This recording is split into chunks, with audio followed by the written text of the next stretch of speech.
রামকৃষ্ণকে বিবেকানন্দ, কবি সৌরেন চট্টোপাধ্যায়। আমি চেয়েছিলাম নির্বিকল্প সমাধি। তুমি ধমকে বলেছিলে, তুই হবি বট গাছের মতন, তোর শাখায় বসবে কত পাখি, তোর ছায়ায় আশ্রয় পাবে কত মানুষ।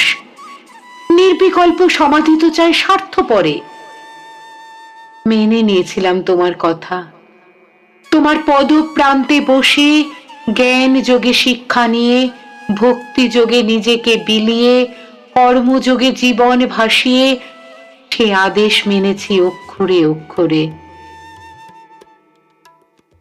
সমস্ত দেশটা ঘুরে দেখেছিলাম পরাধীন মেরুদণ্ডহীন এক জাতি। দেখেছি জাত পাতের সংকীর্ণ বেড়া, অশিক্ষা, কুশিক্ষা আর কুসংস্কারে আকণ্ঠ নিমজ্জিত আত্মসম্মানহীন জড়বৎ আমার প্রাণাধিক প্রিয় স্বদেশবাসী। দেশ জননীর চরণ ধৌত উর্মিমালা মাঝে কন্যাকুমারীর শিলাখণ্ডে বসে অন্তরে শুনতে পেলাম শৃঙ্খলাবদ্ধ জননীর অশ্রুরুদ্ধ স্বর। তোমার বড়া ভয় পাথেয় করে চিন্ময়ী জননীর শুভাশিস নিয়ে বিশ্বের দরবারে আমি বাংময় হলাম। পৌঁছে দিলাম বেদান্তের অমৃতময় বাণী, ভারতের প্রাচীন গৌরবের অবলুপ্ত ইতিহাস। ফিরে এলাম স্বদেশে, আমার প্রিয় দেশবাসীর সকল বন্ধন মুক্তির আকাঙ্ক্ষা আর সুদৃঢ় সংকল্প বুকে নিয়ে। তোমারই দেখানো পথে শেখালাম চিত্তশুদ্ধি আর আত্মবিশ্বাসের কথা।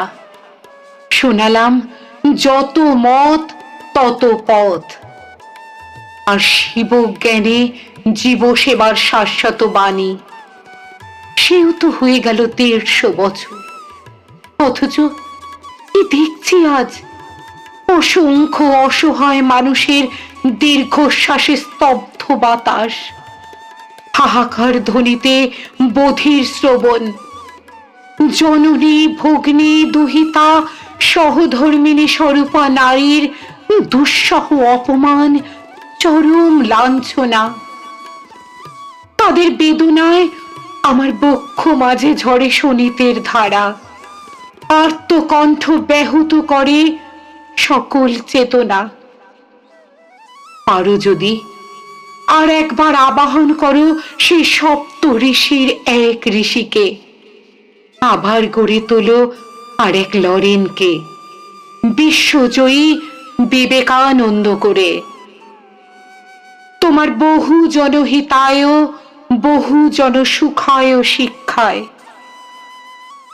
আরো একবার আসমুদ্র হিমাচল মথিত করে কম্বকণ্ঠ ধ্বনিত হোক সকল অনাচার, সকল বঞ্চনার প্রতিবাদে। আবার অগ্নিমন্ত্রে দীক্ষিত করি শতেক যুবক, যারা হবে আমার কল্পনার সেই সত্য ভারতবাসী। তৃণ্বন্ত বিশ্বে অমৃতস্য পুত্রা, তৃণ্বন্ত বিশ্বে অমৃতস্য পুত্রা, তৃণ্বন্ত বিশ্বে অমৃতস্য পুত্রা।